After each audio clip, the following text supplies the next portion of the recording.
Hi everyone. आज date है 11 जून 2022 और आज की मेरी क्या क्या अपडेट्स हैं। आज सबसे पहले मैंने बुक की समरी देखी। बुक का नाम था दी ऑब्स्टिकल इज़ दी वे।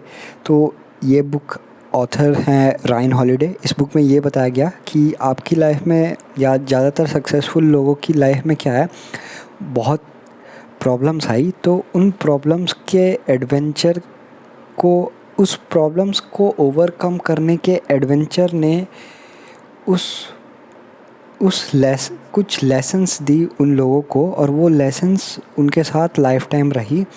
और वो उनकी एक फाउंडेशनल कह सकते हैं हम, या फाउंडेशन या फ्लो, इन दोनों में से कोई एक चीज़ कह सकते हैं जो कि सक्सेस की रीज़न बनी। ये दोनों चीज़ें, तो उसमें से बहुत सारी चीज़ें हैं कि यू आर नेवर पावरलेस। आप कभी पावरलेस नहीं हो सकते। आपके पास हमेशा पावर रहती है। कहने का मतलब आपका माइंड हमेशा आपके पास रहता है। एक्सटर्नल फैक्टर्स हमेशा आपके फेवर में नहीं रहेगी, बट आपको हमेशा आपके माइंड जो है आपके कंट्रोल में रखना है, जो कि आप कर सकते हैं। एक्सटर्नल आप नहीं कर सकते हर time. Don't panic and focus on what can be. हाँ, वही आपको पैनिक नहीं होना है, वही चीज़ों पे फोकस करना है।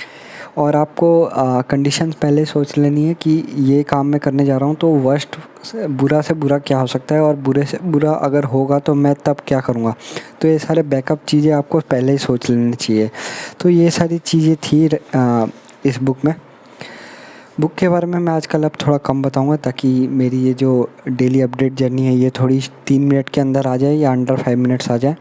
और मेरी डेटा, आज मैंने एक वीडियो देखी, उस वीडियो में ये था डेटा साइंटिस्ट और डेटा एनालिस्ट के बारे में कंपैरिजन किया गया। और ये बताया गया कि आप कैसे, इन दोनों का काम क्या होता है, इन दोनों में से किसका काम क्या होता है। अगर आपका नॉन टेक्निकल बैकग्राउंड है, आपके पास कोई कंप्यूटर रेलेवेंट बैकग्राउंड नहीं है, कोई डिग्री नहीं है, तो आप किन डेटा एनालिस्ट में घुस करके फिर डेटा साइंस के तरफ बिल्डअप हो सकते हैं। क्या क्या काम होता है। एक डेटा साइंटिस्ट डेटा एनालिस्ट का भी काम कर सकता है, बट एक डेटा एनालिस्ट के पास डेटा साइंस के उतने बेसिकली डेटा साइंस एक बड़ी फील्ड है, थोड़ा बड़ा होता है। ट्वाइस या समटाइम्स 3 टाइम्स कह सकते हैं डेटा एनालिस्ट के।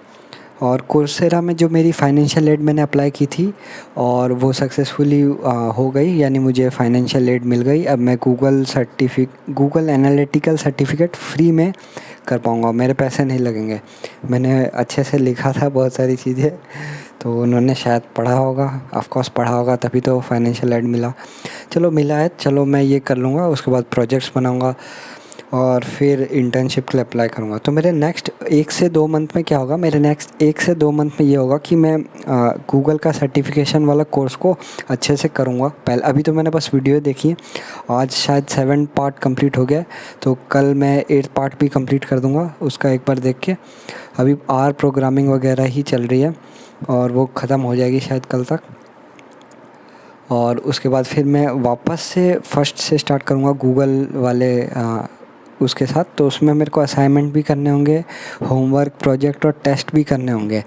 तो उसमें मेरी सर्टिफिकेट मिलेगी। तो सर्टिफिकेट की एक ही वैल्यू रहेगी, एक स्ट्रॉन्ग बेस की तरह। वो मैं दिखा सकता हूँ कि मेरे पास एक टेक्निकल फाउंडेशन है।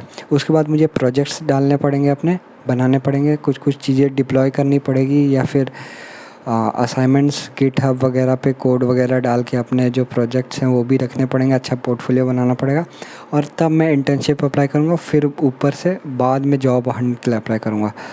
और फिर मुझे अपने डोमेन का भी पढ़ना है, हेल्थ केयर वगैरह की, क्या हेल्थ केयर वाली क्या क्या चीज़ें होती है, तो मैं वो भी अप्लाई कर लूँगा बाद में। सो यही सारी अपडेट्स थी। Thank you.